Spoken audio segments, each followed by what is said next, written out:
So I'm back here and on location. This is like I'm reporting the news. This is like the news. This is what's happening in the world. And I know there's a lot of distractions with politics and mainstream media, but this is the only story that requires our attention. It's the one we can all do something about, and it's the one that is the greatest threat to our survival. So I'm going to try to do my best. This is the 10th time I've come out here just about. I'm in the countryside of Korea. As you can see, there's a lot of rice fields around.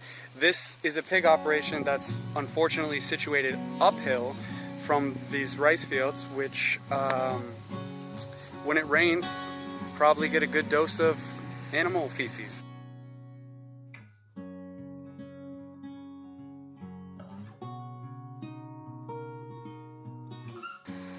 The reason I came out here the second time, the first video I did started with a really brief tour. I didn't do this place justice, but it was the screams coming from inside this building that pulled me and called me over here, made me want to document it so that people could bear witness to it. And I think there's a lot of connections that can still be made once enough people look and once enough people make the connections. We don't need everybody, we just need enough. And once they do, everything's going to change for the environment, for the animals, and for humanity. So, I want to get started. I'm going to try to get closer. Let's do that.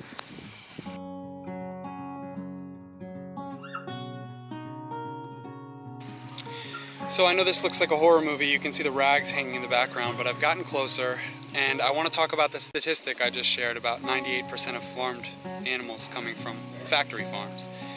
Because I noticed that there's this tendency for people online and on the internet to want to debate the 2% of animals who are raised outside of factory farms. And it seems like everyone all of a sudden has formed a connection with some local farmer who does it differently. I doubt that's the case, but if it is, I apologize. But so long as 98% are coming from factory farms, and we know that, and we agree that it's wrong, then we should concentrate on that. I think that the reason people are kind of distracted in their minds about the reality of what's happening is because we were imprinted with this image of the Ronald McDonald farms with the happy cows and pigs running free and the farmers singing and dancing. Whatever we think's happening, that's not the reality. And there's no way with the demand for animal flesh what it is now and the population at what it is now to do animal agriculture sustainably in any form, and especially not to do it without factory farms.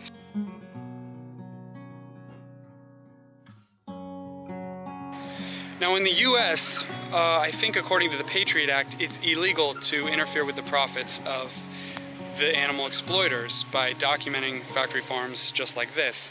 And typically I think you would see a lot of barbed wire fences, but there aren't any here. I don't know if according to Korean law this is illegal, what I'm doing. It wouldn't stop me even if it is, because the one thing I know with absolute certainty is that what's happening to these animals is wrong. Eventually the laws will catch up, but right now they haven't. And I also know this.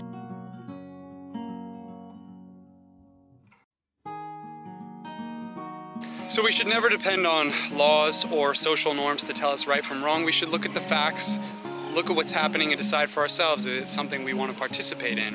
And usually people who do that are surprised to learn that cows and pigs like this are not offered any protection under law at all.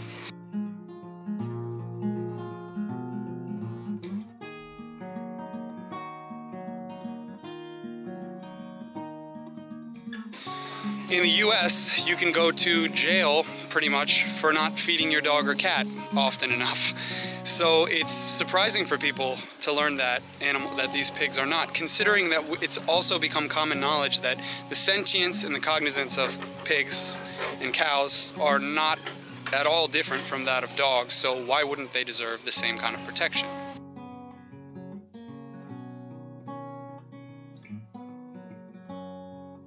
Now, some of you might have been thinking that what I've said so far isn't entirely fair, because in some countries they have banned things like gestation crates, which do protect the animals to some extent.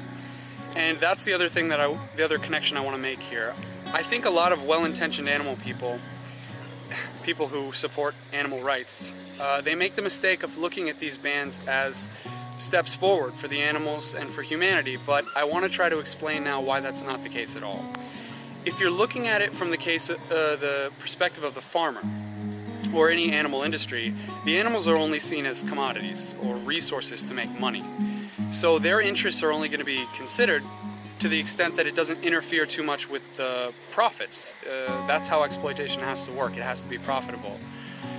They see them as resources. I'm not saying that's how you see it, but that's definitely how they see it. And as long as they're seen as that, what actually ends up happening with these bans is that the profits of the animal exploiters actually increases. They lose a lot less animals during the production process, and people are willing to pay more for it. This just gives them more power, and they use that for propaganda and other things. Meanwhile, the humane labels, they prevent people from realizing the more significant truth, which is this.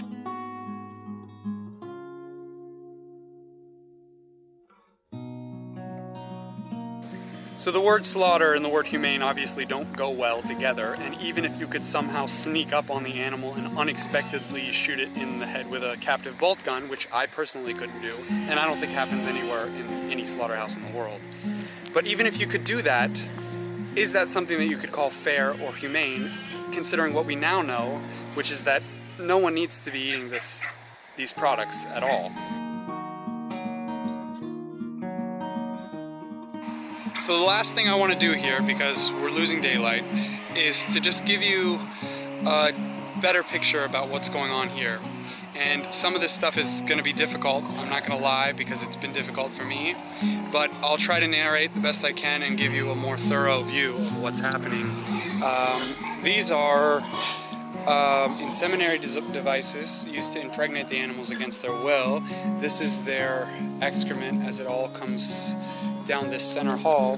The last time I went in here, the smell is so bad, I feel like I'm going to pass out from this, and the animals start to get a little bit restless.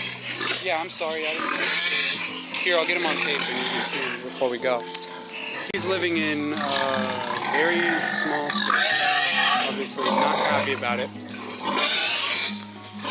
So, I think we should do everything we can to try to help these animals in any way we can.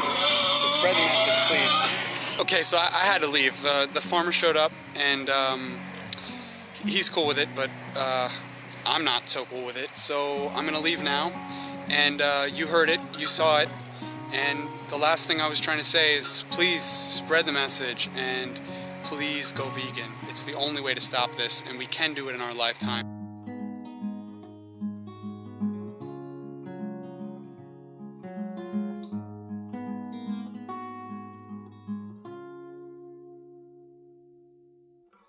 So there's a little optimism for you, and best of luck. Thanks.